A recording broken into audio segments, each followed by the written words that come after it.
আমাদের সমাজে যারা মোটিভেশন দাতা আছে তারা প্রিয়সই বলে থাকে যে স্বপ্ন সব সময় উঁচু দেখতে হয়, বড় স্বপ্ন দেখতে হয়। কিন্তু তারা সবসময় একটা জিনিস স্কিপ করে চলে যায়, সেই কথাটা বলে না। স্বপ্ন না হয় অনেক বড় দেখলাম, অনেক উঁচু স্বপ্ন দেখলাম, কিন্তু কাজ কি করব? বড় কাজ করব নাকি ছোট কাজ করব?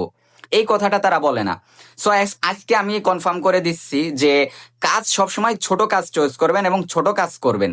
তাহলে কি হবে? ছোট কাজ দ্রুত সম্পূর্ণ হবে।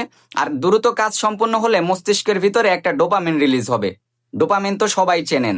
সেই ডোপামিনটা রিলিজ হলে কি হবে? আমাদের ভিতরে আন্তরিকভাবে একটা ভালো লাগা তৈরি হবে।